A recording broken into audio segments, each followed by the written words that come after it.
You are listening to the Booktrospective Podcast, a podcast for all types of books. And even though we read all types of books across all different types of genres, we want to give a disclaimer. Many of our books and a lot of our content sometimes is intended for mature audiences. And we don't believe in censorship, but we do want our listeners to have the opportunity to decide if our episode or podcast is good for them. So with that, let's get into the episode. Hey, it's Dominique. And Keely. And you're listening to Booktrospective. And this week, first of all, we're back, because this is our official book review first We're Back episode. And we are reviewing If Looks Could Kill by Julie Berry. Keely, how's your week been? My week has been all right. The kiddo got in trouble at school. I'm not going into that right now. But other than that, my week has been okay. Not anything crazy or whatever, but nice, chill. I'm exhausted, but that's always. What about you? Felt. Same. I just feel like I'm on like a hamster wheel. All 4 of my chickens did lay an egg yesterday. Ooh. All 4 of them. Only 3 today, but all 4 yesterday, so no one has to get evicted. I'm trying to think. My car does not sound like a go-kart anymore, so that's done. I still have home projects. They're on pause. I don't know. Kind of looking for new jobs so I can be more free. I like my job, but I guess. But I'm like very busy. Like everything is like stacked. And it's like I have to do this at this time, blah, blah, blah, blah. So it's a little stressful, and I don't want that. So, yeah, no. Read some good books, and that's my week. Yeah. I wish I read some more books, but I've been slacking majorly. I'm gonna pass her. Oh, yeah. I probably bet you are. I have maybe 3 going right now. I actually have several going. I normally don't do that. I'm normally not Really? like read multiple books at the same time, but I've actually been doing that the last couple of weeks, and it's not too bad. I was like, whatever. It's a very much so a when the mood hits me kind of thing. I pick up this book when I feel like it, and that book when I feel like it. So it's kind of a Vibe. Yeah. Vibe. Mood reading. reading. Yeah. But I have my one on each. So my Kindle, physical, and Libro audiobook. She's killing it. I'm trying. I've been stuck on these 3 all month. We gotta get it cracking. We got book club next week. I know. Don't remind me. Sorry. Okay, we're trying something new, as always. So, for this book, actually for the next several books, I took no notes. For 2 reasons. 1, I'm like enjoying reading, but 2, like I don't know how to take notes and not write down everything. Like I'm one of those people who like highlights I can't take notes. So it's like, as I always say, I'm kind of winging it. I had this one especially is very fresh in my mind. The other one, not as much, but it's not like I read it so long ago. Mm-hmm. Kind of different question formats, all those things. So, bear with us. We're getting back into the swing of things, figuring out what the new swing is. Yeah. So we're going to try these questions. Well, we're going to try to switch it up versus just asking about our week. So, Keely, what are you reading since you have 3 books going on right now? So currently I am reading Anne Rice's The Interview with the Vampire for book club. I am also reading, let me get my story graph pulled up. Here it is. I am listening to Annalise Sobrano's Lore of the Tides, which is the sequel to Lore of the Wilds, and it's been really good. I only have like 45 minutes left on it, so that'll be done tonight. And on my Kindle, I'm reading an arc by Elaine Ho, Cry Voidbringer. I've heard a lot about that, so I've heard really good things, and I'm excited about it. So we'll see. Yeah, only 3. Okay. I was like, wait, it says view more. No, 3 current reads. So, yeah, what about you?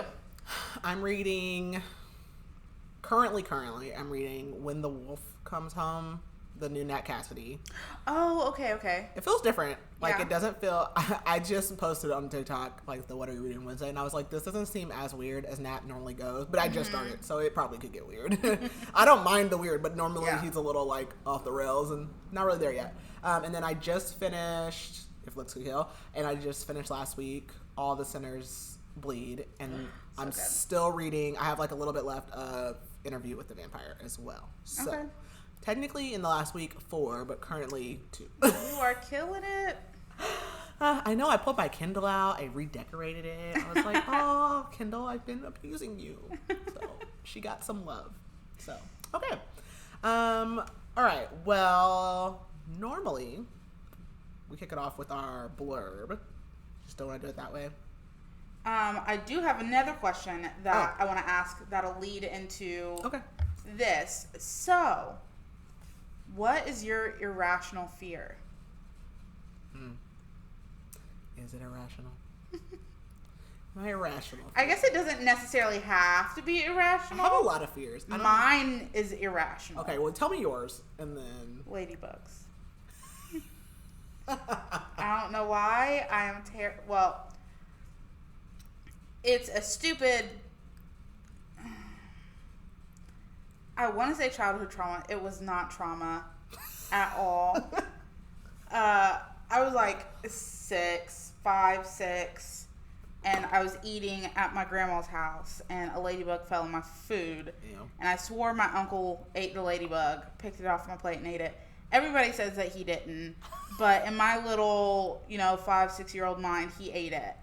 And then my aunt lived out in the country, and she had a whole bunch of ladybugs. But there was a ladybug crawling on my laptop the other day, and I screamed and almost peed my pants.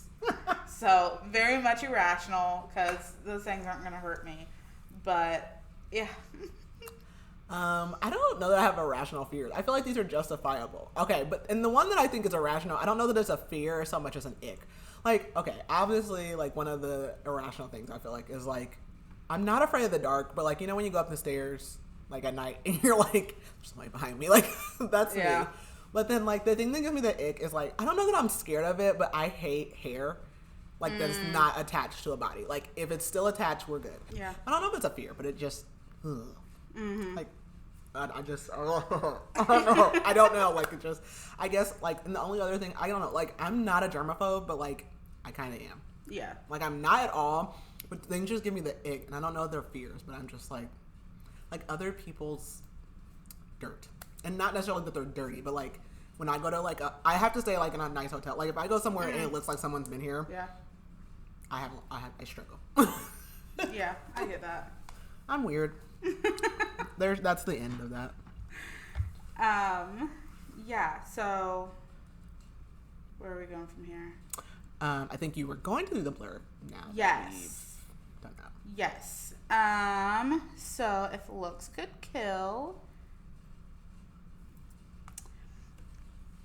It's autumn 1888 and Jack the Ripper is on the run. As London police close in, he flees England for New York City, seeking new victims. But a primal force of female vengeance has had enough. With serpents for hair and a fearsome gaze, an awakened Medusa is hunting for one thing, Jack. And as other dangers lurk in Manhattan's Bowery, Salvation Army volunteers Tabitha and Pearl discover that a girl they once helped has been forced to work in a local brothel. Tabitha's an upstate city girl with a wry humor and a thirst for adventure, while farm girl Pearl takes everything with stone-cold seriousness. Their brittle partnership is tested as they team up with an aspiring girl reporter and a handsome Irish bartender to mount a rescue effort, only to find their fates entwined with Medusa's and Jack's. Ooh. So when this book comes out September 16th. Mm-hmm. We are recording this, and I think this episode drops on the 8th. So it won't be out just yet, but if you like to be spoiled, we're going to talk about that here in a minute. However, I haven't done this in a long time.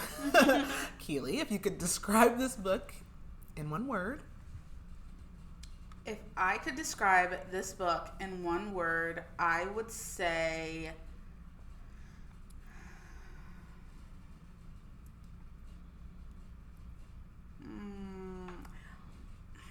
I should have been prepared for this. And every time I get caught up on this. You were so prepared otherwise. I know, right? I would say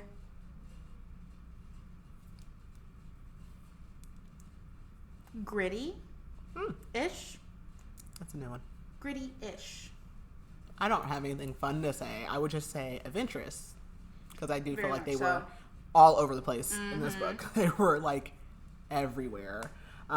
So a little bit, I mean, obviously last Wednesday, whatever day I ended up dropping it, we did the author interview, but again, this book is by Julie Berry. She is a very established author. She's out of New York State.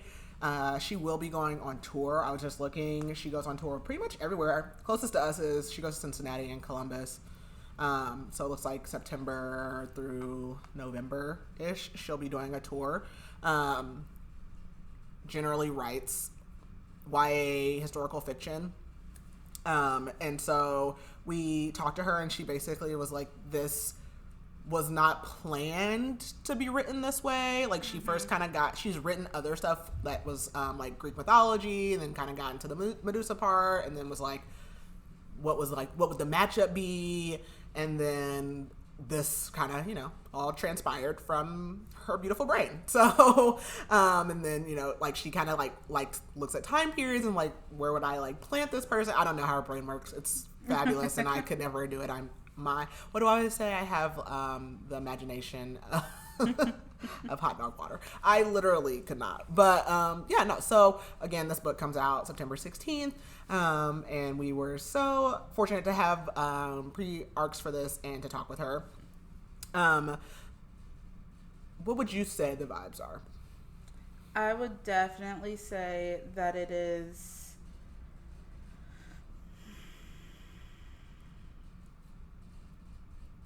it's tense for sure. And though it has fantasy elements, it's not, I wouldn't necessarily say it's like fantastical. Yeah, it's not really. Because it feels like so realistic. Yeah. Which, kudos to her. She killed it. But I definitely say, like, if you're all for the female rage and that, then you'll probably like this. And I mean, if you're a true crime fan or, Greek mythology fan, then yeah, you should probably like this. Like, so this is a YA. It doesn't feel like a YA, but then it also does feel like a YA, and not in any kind of bad way. Yeah. It's like reading it, I don't feel like I'm necessarily reading, and they're over 18. Mm-hmm. Most of them. Yeah. So they're not like young, but I don't like feel like this is kiddie at all, but I also, it's not heavy. Like it reads very, very well. I personally didn't feel like, because you said tense, but I didn't really feel like there were like high stakes in it, even though maybe that was just me as I was reading it.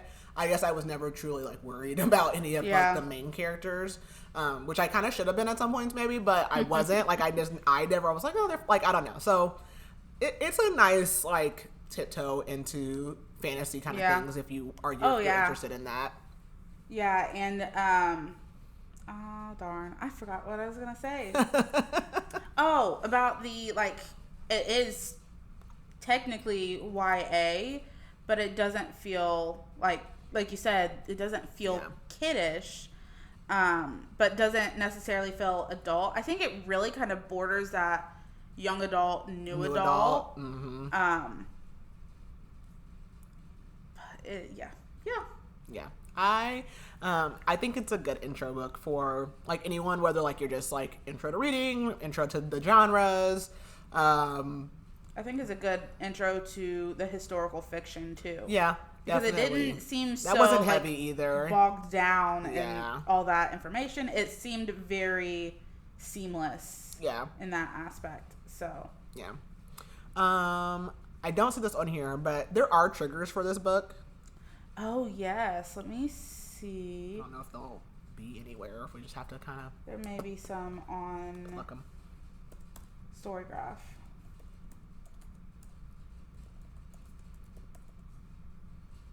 Let's I forgot all about triggers.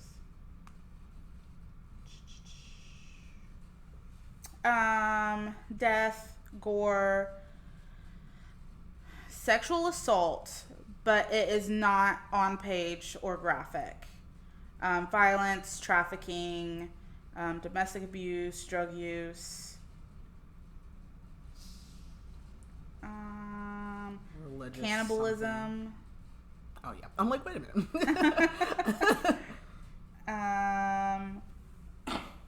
Racism, and again, a lot of these aren't like blatant. Yes, they're kind of very minor, though they do occur. So, but I think that really covers murder. Murder. Okay. So I feel like I don't know what I'm saying because I haven't said it in so long. If you have not read this book, which no one has because it's not out yet, and you don't wish to be spoiled, but if you do wish to be spoiled, then stick around. We're gonna get into the spoilery part of the episode, so you can always pause this, come back later, and listen at your own leisure and discretion. Yep, the spoiler wall is going up. So everyone, please be prepared. Okay, so trying this different thing. All right, so first of all, there are multiple POVs in this book. So I guess I can just talk about characters. That might be easier to kind of start with. So our main character is Tabitha. I can't remember what Tabitha's last name was. I can see it, but I cannot remember. Wood something. Wood. I just remember that one line from the guy. But anyways, Tabitha. And our like other kind of main character's name is Pearl. And these two are working for the Salvation Army as what the streets would call them Hallelujah Girls. They walk around and try to sell their like little pamphlets, which are called war cries, for like a penny, and try to like persuade people. But like Tabitha is like has faith, but it's not like she's not as strict of a Christian as Pearl. Pearl is like do or die, like the like I'm gonna be poor, broke, sacrificing, like very heavy hitting. So like Tabitha thinks like I'm gonna have like this new best friend, she's gonna be my sister, like all these things, and she meets her and she's like, yeah, they're nothing alike. Then later on we get some other POVs. Well, actually we start out with Jack. We have Jack the Ripper. Yeah. Who in this book is Dr. some because it's something crazy and we don't even learn it until later. Jack the Ripper. We get his POV throughout the book. We also get POVs from like side characters. I'm not going to mention all of those. I don't think we ever get Mike's POV, do we? I don't think so. We don't ever get Mike's. But Mike is another main character. He's Mike. A love interest later on. And then we also have kind of like medium characters. We have Freda and Cora. Freda is the wannabe budding journalist, and Cora is a girl that they save. So, kind of just like the general synopsis. Oh, I didn't do that. That's what I normally do. Yep. I'll throw this up there. All right. So, completely forgot to do this. General synopsis. Okay. So, basically, Tabitha and Pearl are working for the Salvation Army in New York City. It's so weird to say that because, like, that's not a thing anymore. Like, it is a thing, but not in that capacity. So it's so weird to say that. All the Salvation Army does now is ring the bells. Like, that's all I can think about. But they're in New York. It's 1888, and they're trying to, you know, get people to be Christians. Tabitha was hoping that her and Pearl would be best friends. They're not. They go into, like, the area is called, like, the Bowery, and I don't really know where in New York it is, because I know like at one point they mentioned the Brooklyn Bridge. Do you know? I think she said something about Manhattan. Oh, maybe it was. I know they say like uptown and downtown, but I'm like, New York is confusing. So yeah, so basically there's like pubs, brothels, not so great places in this area also. And what happens is they come across this girl one day, and she's asking for directions. She looks like she's fresh into the city, and they give her directions because they're like, whatever. And then later they find out that this girl they see her in a brothel, and they're like, oh my gosh, like because of us, even though it's not their fault, they think that that's why she's there. So they like kind of take it upon themselves because they're like, we have to help her. Meanwhile, Jack the Ripper is on the run. He is, as one of the suspected, I feel like they did solve the Jack the Ripper. Didn't they solve that recently? Didn't they figure out who Jack the Ripper was? Maybe. I thought they did. Keely's looking that up. But one of the suspects, it was suspected that he was a doctor because of how precise and blah, blah, blah, blah, blah, blah, blah he was. He is fleeing Europe because they're onto him, and he lands in New York. But before that, we get introduced, there's kind of all the plots come together, but there's lots of things going on. So Jack is being chased down by Medusa, or Medusas, because Medusa is who we know her to be. She's a Gorgon and all those things, but it's almost like an infection, a curse, where Medusas exists as a result of men's crimes against women. And because Jack is doing this, they are popping up, and they are now chasing him to the ends of the earth, essentially. And so, unfortunately, one of our ladies ends up infected as well, and there's basically a lot of cat and mouse around the city. Someone is chasing after Jack. Jack's trying to get one of the other girls. One of the girls is looking for another one of the girls. They pick up other people. One of the girls grabs a love interest on the way who's want to make sure she's okay. Several times our main characters are captured and then somehow break out of this dangerous contraption. There are other army people. There's cops. There's Irishmen. It's just a general fun book. So that was the spoiler-free summary. So it says that Jack the Ripper case was not solved. Okay, I thought they solved it recently, but no. Okay. I feel like there was something that was I solved feel like recently. there was something, and I was kind of like, man, it wasn't even exciting anymore. I don't know. Okay, so kind of looking at this book from start to finish, looking at it in plot points. So we start out with Tabitha and Pearl, and I love Tabitha. Yes, very much so. I know I did not like Pearl in the beginning. I don't necessarily love her at the end. I feel kind of neutral on her. Yeah, that's kind of how I feel. Pearl was so hoity-toity as a Christian, though. And I just said this about All the Sinners Believe. I love books that challenge religion. Because I just feel like it's up to interpretation, and so many people take their own stand. And that was my issue with Pearl. She was so, this is what very strict, this is what the Bible says. Yes, and there's no leniency. Tabitha laughs, and she's like, "You're laughing, and we're supposed to be doing the Lord's work." And I'm like, God, that turns people. You're supposed to be recruiting people, and I'm like, that would turn me away. Yeah. So it's a very interesting dynamic. And very quickly we get to the Cora situation. So what did you think about the Cora situation? So they really took it hard. Really hard. Which, I don't know. If I was in their shoes, I don't know if necessarily I would say that it was my fault, because there would have been no way to know. So if you didn't read it, she asked for directions because she was coming for a job. Nobody knew that the job was at a brothel. So really it's nobody's fault but Rose's. Who is the house mother, basically. Pimp thing. Yeah. Mistress. No, what do they call those? They have a name. Huh. It'll come to me. Anyways. Yeah, I don't know. Madam. Yes. There's a word for that. I would probably want to be involved in, mounting a rescue mission, just because, paths crossed, and inadvertently we sent her there. Yes. But I think that they took it too hard. Yeah. But yeah. Yeah, so Cora basically is, and what we'll learn is Cora is Jewish, and there's a big thing about... So is Freda. So they'll meet Freda here shortly. So this brothel basically is in the Bowery, and the Lion's Den is the club-ish kind of thing that's downstairs, and Mother Rosa's crib is upstairs. And that's where girls go in, and it's a brothel. And so Like, they knew what that was, but they didn't know that's where she was going, essentially. And so, I don't know, they took it very hard.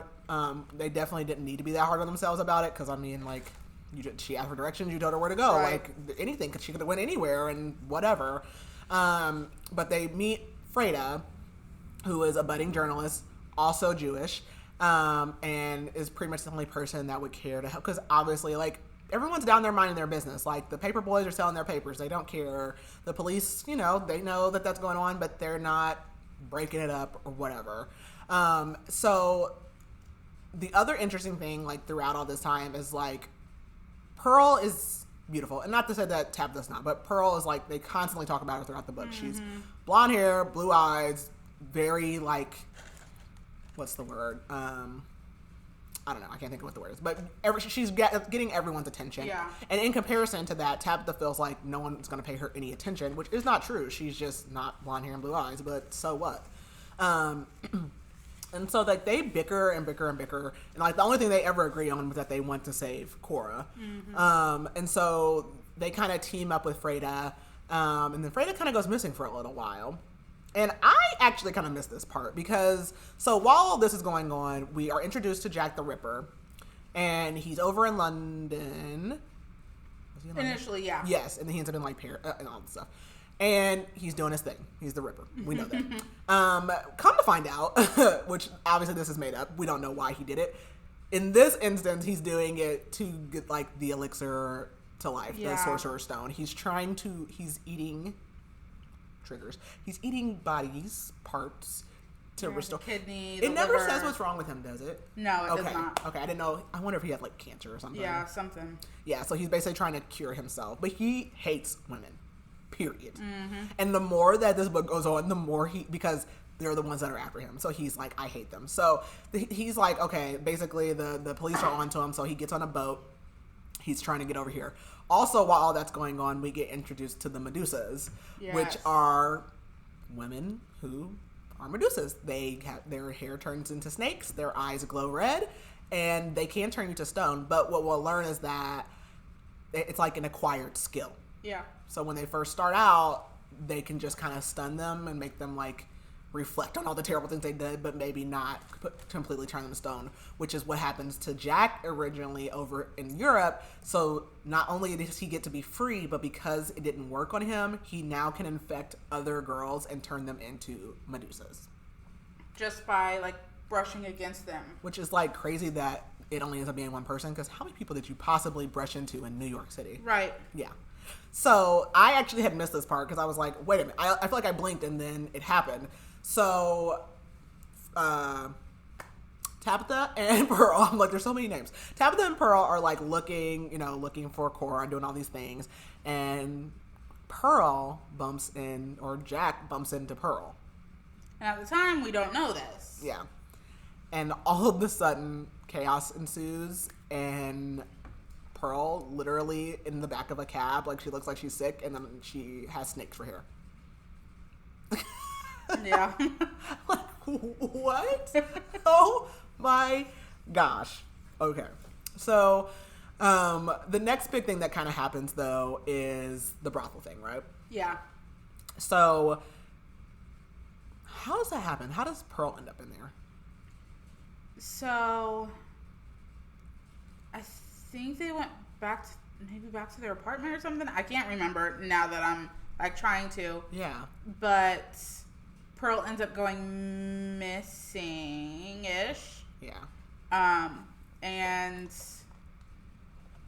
Tabitha goes to the brothel and opens the door, and the muscle, the guard or whatever, is, like, passed out.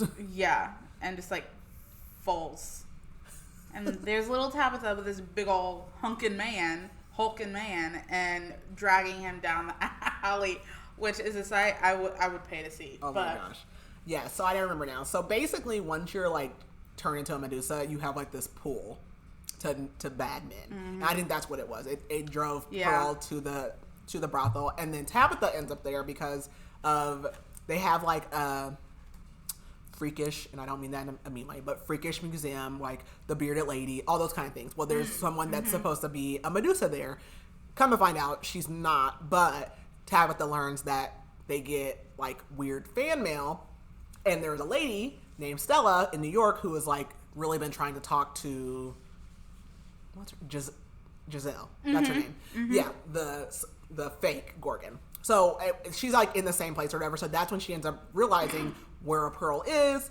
She sneaks into this brothel, and they have not seen Freda in a while because Freda ended up trying to go in and get Cora and has now been kidnapped for like 6 days and forced to be a part of this brothel. And she's like bruised, beaten, like everything that you would expect. It's terrible. So things are going bad. The muscle's up there, but Pearl comes to. She stuns the men. There's a little bit of pew-pews.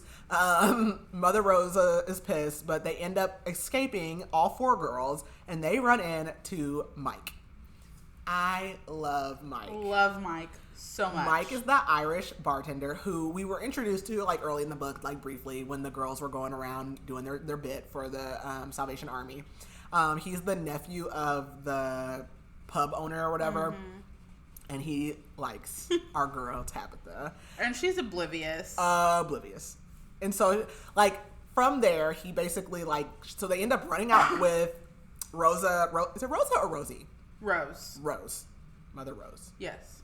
Whatever it is. They run out with her gun. So he takes it, and they literally start running all over the city because all Tabitha can think is, like, okay, these guys are coming after us because we got out of this brothel, and all I know is that there's a lady named Stella in like Lawrence Park or whatever it was, and maybe I can find it. So they end up like traipsing across New York City in the wintertime. They make it to this lady's house. They ask for Stella, and she's like very old, ancient, and very odd.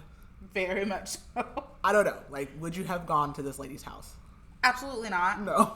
I mean, maybe gone, but as soon as she opened the door, I would have been like, wrong house. No. Yeah, I didn't expect this to go weird like it did. No. And that's one thing I feel like didn't get wrapped up for me. Like, I still have questions there. Yeah. But Stella is a Medusa. And she's like, what, like 110 years old or something? She's very over old. a century old. And she looks old, but like, maybe like 70, 80, not over 100. And basically, she is instantly obsessed with Pearl because she finally has somebody, and she's the one that's been writing letters to Giselle, who's not really a Medusa. They go in this lady's house. It is cobwebs and dust everywhere. No one's been there. And so, like, the girls are all gonna, like, stay here. But Tabitha's like, I need to go back to our apartment, like, warn our other roommate to get our stuff, which I thought was a terrible idea. There are mobsters after you. But Mike's like, whatever.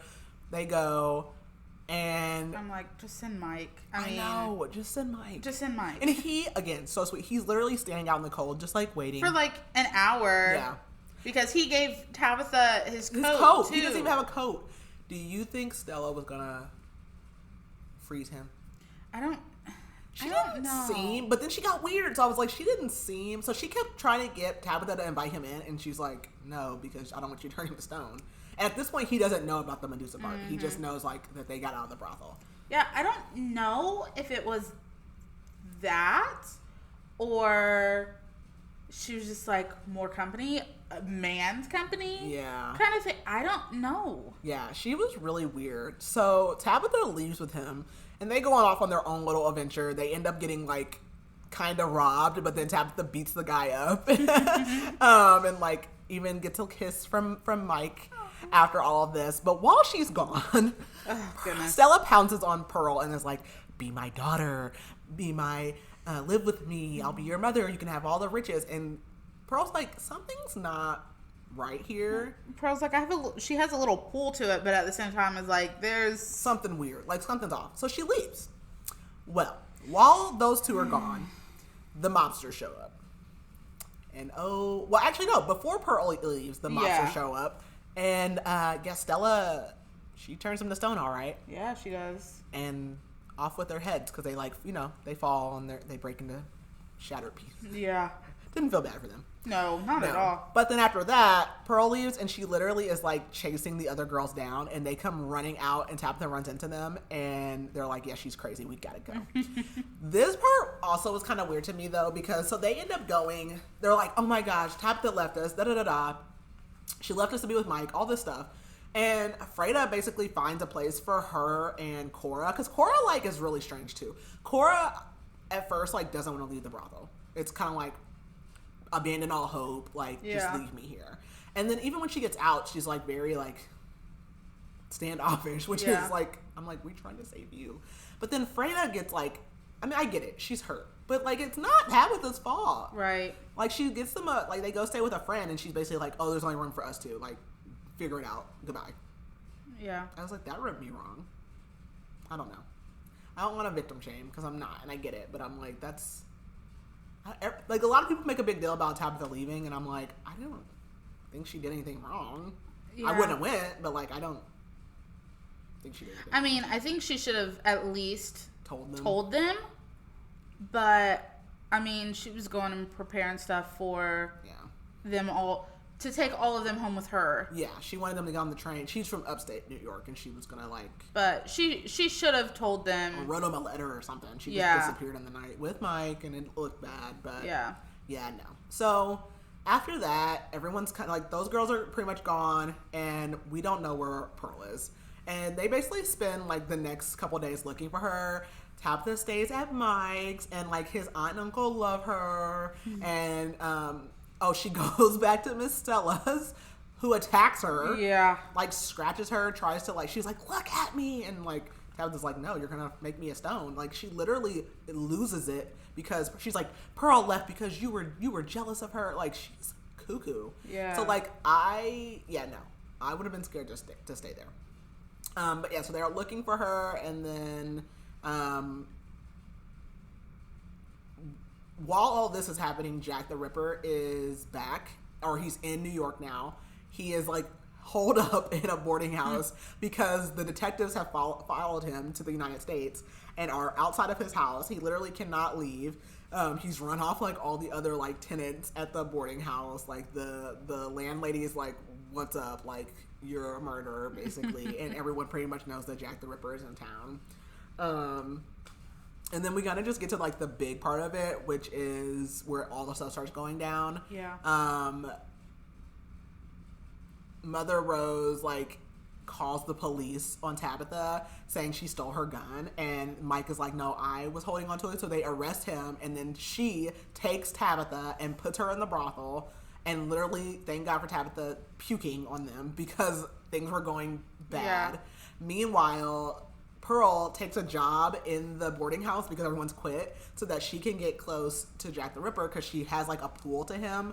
But he, on the flip side, is planning on using her for his potion, because his whole thing is, oh, my like cannibalism potion is not working because I keep using dead people, so I'm gonna do this while she's alive. Literally knocks her out. She wakes up and like a fight ensues, and the house wakes kind of up burns down. Mid like him cutting her open. Yeah, like by the her way. side is like, yeah, gross. And then the paper boys end up showing up and like saving her. Meanwhile, they get Mike out of jail. His uncle, they go and like force the Lion's Den owner because Pearl had like used her little magic on him and like made him feel bad, basically. And so like he tells where Mother Rose moves her brothel to, and they end up saving Tabitha. And right after Pearl and the paper boys went up there. Oh, yeah. Because they were the first wave. Meanwhile, Pearl is bleeding out. Literally dying. Like, they were riding her on a bike to try to get to the hospital, and she's dying. And then Mike, his uncle, and Patty. Yes. Loved Patty. He's a police officer. Something. In the lieutenant in the Salvation Army. Yeah. But he was, like, a fighter when he was younger. And he's who the girls learned how to fight from. Yes. But he ends up going up there with Mike and his uncle.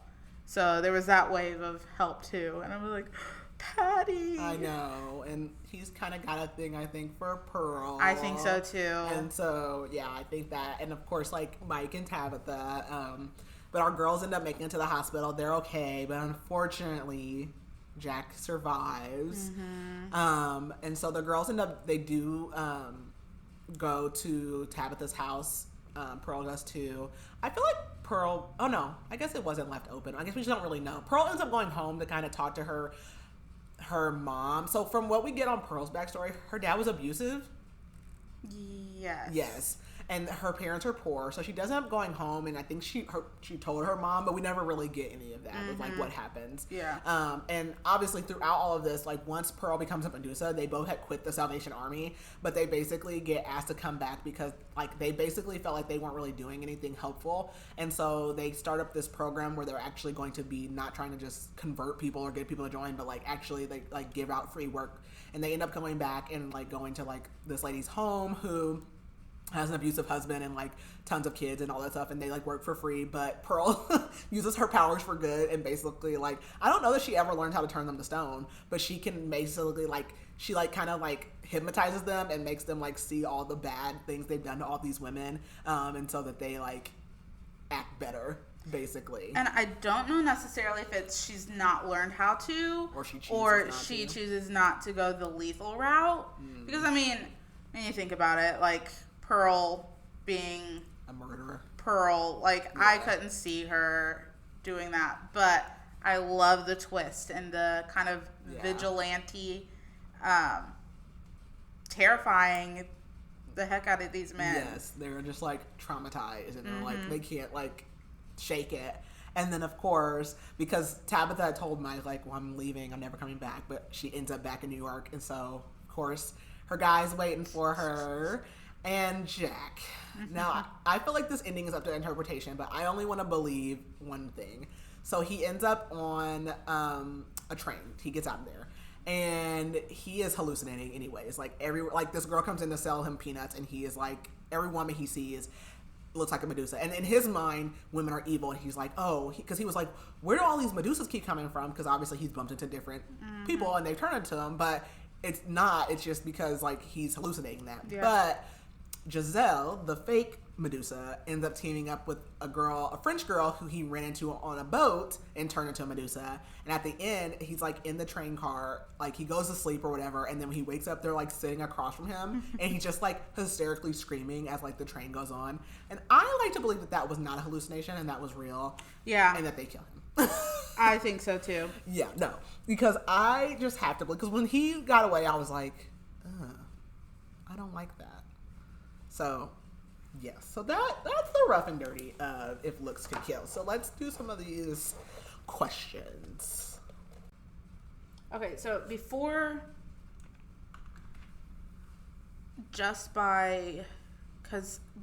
did you read the description before you went into the book? Okay.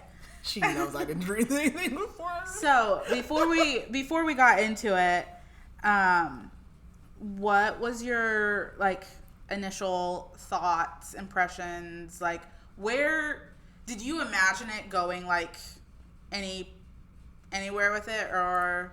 I didn't. You guys know I don't like to read stuff before I read it, so I try to just jump in blind. I thought Tabitha was going to become the Medusa. And I like that she didn't. She had enough on her own like plate, and I kind of like that. I didn't expect. I feel like I feel like there's a lot going on. Like I don't dislike the brothel part. I think it's relevant, but also I think we could have not had it too, and the story would have been fine. So I didn't like expect all of that. Yeah. I get it. Like after talking to Julie, like where all of her thoughts and why that all comes together.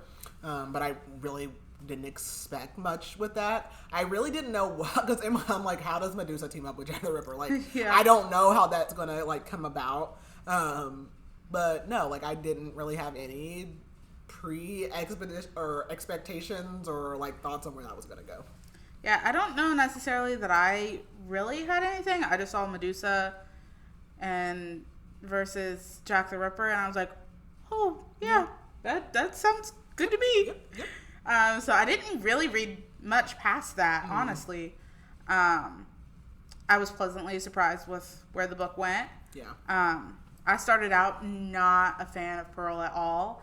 And at the end, I definitely felt more for Pearl. I liked Pearl at the end. But Tabitha just definitely, she carried the book. Oh, yeah, definitely. Yeah. And I loved her romance with Mike. And it wasn't like this big, like, sweeping romance. But it was just, I don't know, subtle. Like, she didn't get that he was so into her, and just throughout time, just even with a little picking away at the, oh yeah, saying cute little things, trying to, and then finally it was like, oh, he does like me. so cute. Yeah, I like that. Pearl, I think, is an interesting character too. Like I said, I did not like Pearl, and then I was kind of neutral on her. But, like, I do feel for her. Like, she basically does kind of go through a religious crisis because, obviously, like, I don't think that she was vain prior to. No. But it's almost like becoming a Medusa did make her vain a little bit because she did not want to look like that. And even Tabitha did not want her to have to look like that. And they don't look like it all the time. Like, it goes and it comes and goes. But, which is interesting. I was wondering if they were going to say, because Stellas are always snakes. She chooses to have them always. I missed that part. Because she said that they're fuller, and the snakes are fuller and prettier than her hair. Her real hair is like thin and. Okay. Yeah. I could not. I don't. I would be so sick. Your irrational fear? I don't think snakes are an irrational fear, but yeah, no. Like I just think it sounds bad, but like I do think Pearl needed like humbling. In a way. And I like that at the end. Like, they are genuinely friends. Yeah, yeah. I don't think that either of them really gave each other a chance, but I think Tabitha had given Pearl more of a chance in the beginning than Pearl, which is, like, so hypocritical, which is funny, because that's the argument a lot of people have about, like, very religious people all the time, is that they're hypocritical in that way. And it's like, you're, like, so worried about, like, saving and doing all these other people, but, like, you mistreat Tabitha all the time. Yeah. And I get, like, she's not as serious as you, but you don't have to all be the same. So I do like that arc for Pearl. Yeah. Was there any character that may have fallen flat, you think? Or that you feel could have had a little more character development? I mean, like I said, I didn't really like how things ended with Freda and Cora. I guess, so at the end of the book, they kind of patch up a little bit. They write, like, a whole, like, expose on what happened to them, and they publish it and all of that. But I just, like, I don't know. Like, I don't know. Like, I feel like we never really got much from Cora. Yeah. Anyways, and then we started to get stuff from Freda, and then it just kind of... Yeah. Yeah. I agree. Just kind of fell flat with them, so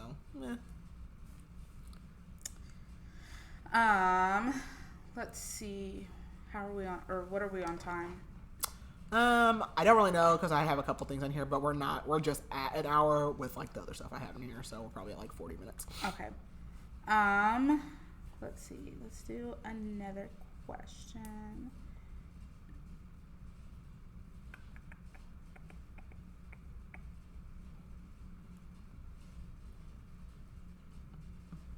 What was your favorite scene?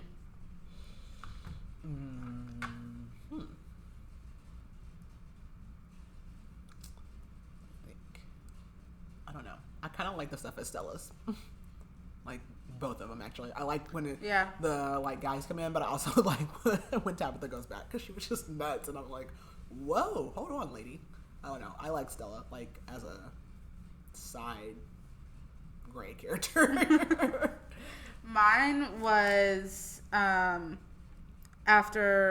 the fight between Pearl, Medusa, and Jack, when Oscar, one of the paper boys, who is probably one of my favorite surprise characters, like super side, mentioned maybe 3 times in the book, character, when he and his buddies came and saved Pearl and realized who she was and put Pearl on the bike as they're trying to ride her to the hospital. But yeah, no, I liked that scene. I think there were a lot of scenes that were really great.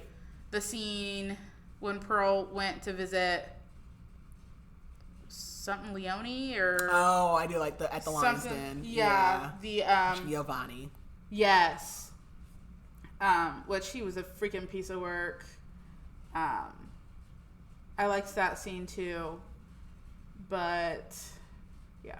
Yeah, I like the siren part of the Medusas since they don't always look like Medusas. Mm-hmm. There's like a couple scenes of that one, and then there's a train scene where the guys are disgusting. Of course, they're looking at Pearl like they want to be with her, they want her for her beauty and all that stuff. And when she realizes that, she uses it to her advantage and like lures them in, and then like gets them to look at her. Yeah. Like in that moment, they think they're like about to get a kiss or whatever, and then she's like, "Yeah, no." Look at me.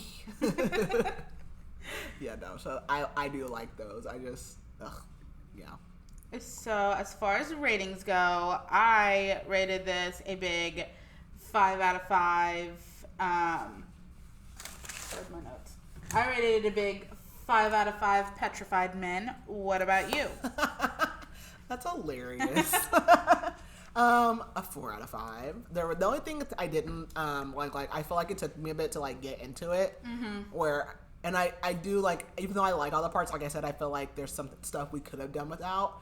So that kind of like took me a bit to like get in the groove of it. I really like the second half of the book a lot.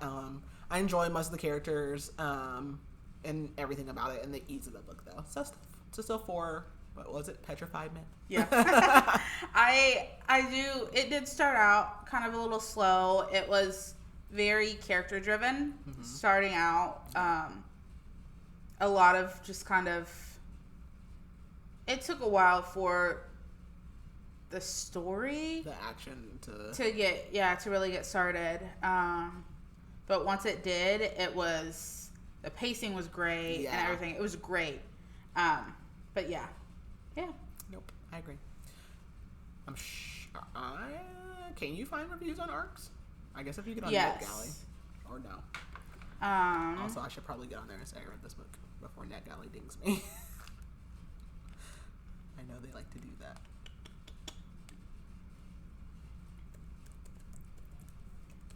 And while I look this up, what was one of the other questions? Would you recommend this book?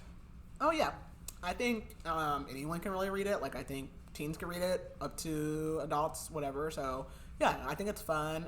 I think it's an easy read. So yeah, I would recommend it. Right. So a current 5-star review. I loved it. Gripping, funny, and painlessly educational. This novel has so much going for it.